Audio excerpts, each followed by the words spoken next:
just changing subjects a little bit here. Who inspires you? Or who has inspired you?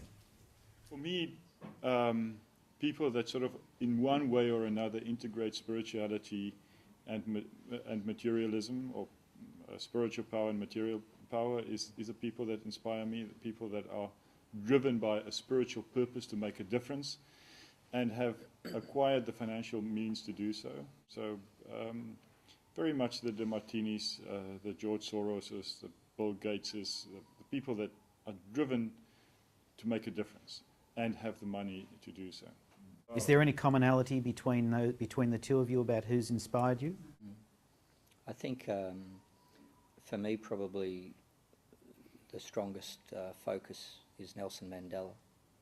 And I know Petrus talks about Mandela a lot with regard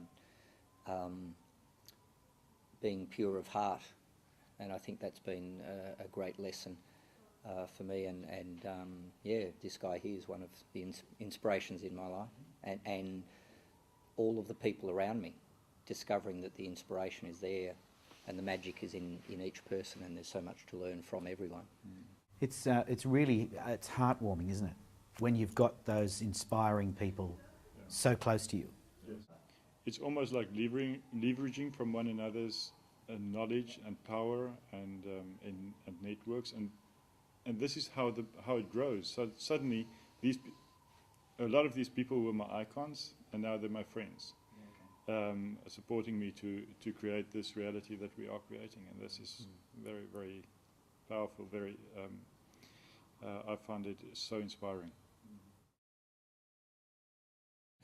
And seeing the journey in people with regard their what we call the emotional intelligence, putting emotions aside and allowing our intelligence and allowing our exploration of the facts through the questions that we ask, allowing that to drive our journey towards a decision.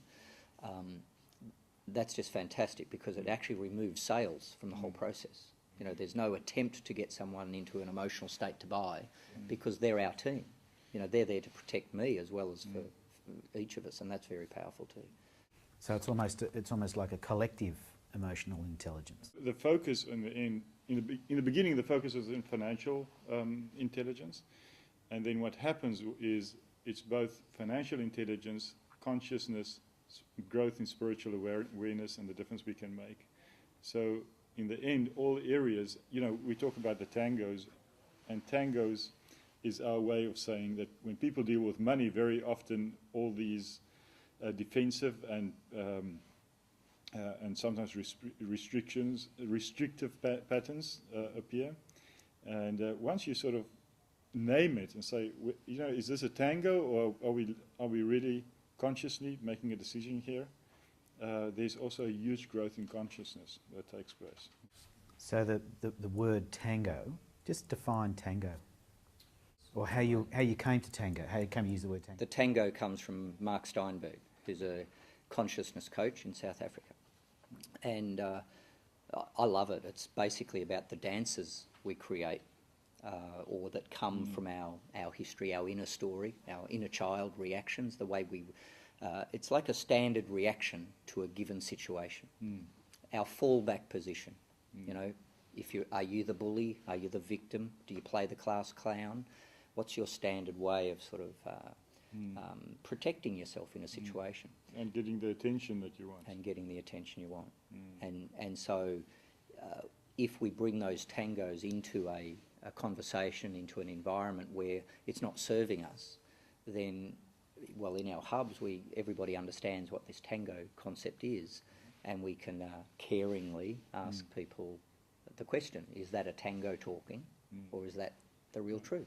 Is your tango, are you having your tango, or does your tango have you? Yeah, right.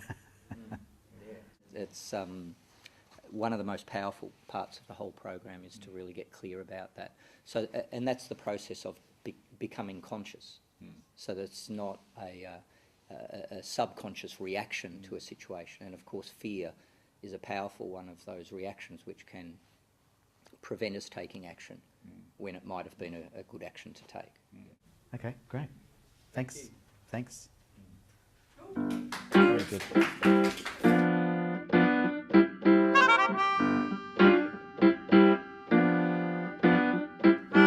It's always more fun to share with everyone.